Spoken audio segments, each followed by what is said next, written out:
ছোটবেলা থেকে বাবার কাছে শুনেছি কপিল দেব নাকি খুব বড় মাপের একটা ক্যাপ্টেন ছিল। তার থাকাকালীন আমাদের ভারতবর্ষ মানে ভারতের ক্রিকেট টিম প্রথম ওডিআই মানে তখন মনে হয় 50 থেকে 60 ওভারে খেলা হয়েছিল। তো ওডিআইয়ের প্রথমবারের মতো সে আমাদের ভারতবর্ষের হয়ে ওয়ার্ল্ড কাপ বিশ্বকাপ জয় করে এনেছিল। তারপরে প্রায় আর কোনো ক্যাপ্টেনই বলতে পারো, সৌরভ গাঙ্গুলিও খুব বড় মাপের একটা ক্যাপ্টেন ছিল। সে ইংল্যান্ডে গিয়ে আমাদের দেশের নাম, দেশের গর্ব এবং দেশের নাম উজ্জ্বল করে এসেছিল আমাদের দাদা সৌরভ গাঙ্গুলি।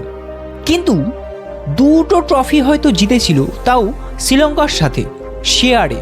কিন্তু আইসিসির যে ওয়ার্ল্ড কাপ 50 ওভারের ওডিআই কাপ, সেটা ফাইনালে উঠেও অস্ট্রেলিয়ার কাছে হেরে গেছিল।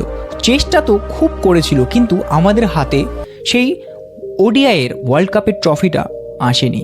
কপিল দেবের প্রায় 28 বছর ভারতবর্ষর নাগরিককে ওয়েট করতে হয়েছিল এই ওডিআই ওয়ার্ল্ড কাপের জন্য।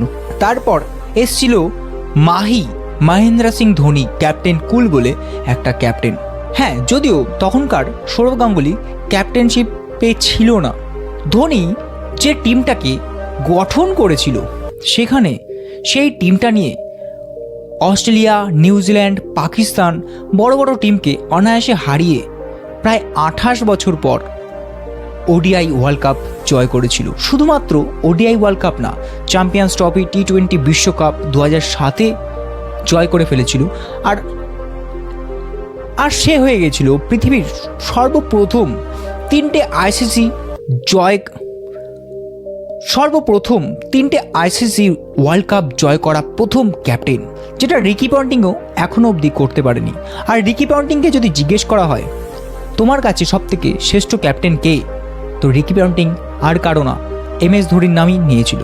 কিন্তু সেই MS ধোনি মানে আমাদের ইমোশন কেন জানি না কোথায় হারিয়ে যেতে চলেছে। সে কি ইঙ্গিত দিচ্ছে না? অবশ্যই সে ইঙ্গিত দিচ্ছে যে আর একটা আইপিএল। সে আইপিএলের মধ্যে সেই চাঁদের মতো যেরকম পাঠান আমাদের বলে দিয়েছিল, ধোনি আমাদের ইমোশন। সে যদি আস্তে আস্তে ক্রিকেটটাকে পুরোপুরি ছেড়ে দেয়, তাই জন্য তাদের দর্শক মানে তার ফ্যান খুব কষ্ট পাবে, যার জন্য সে আস্তে আস্তে ছেড়ে দিতে চলেছে। কারণ সে খেললে চোট পাচ্ছে, আর না খেললে সিএসকের অবস্থা খুব খারাপ হয়ে যাচ্ছে।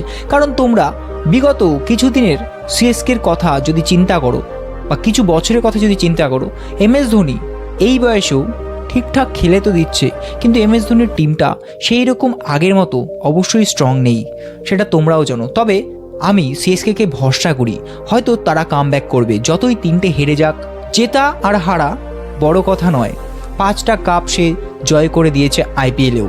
আমি চাই সিএসকে কাপ জিতুক আর না জিতুক, মহেন্দ্র সিং ধোনিকে যেন আমরা আরও অনেক খেলতে দেখতে পারি, কারণ ধোনি আমাদের ইমোশন। ধন্যবাদ।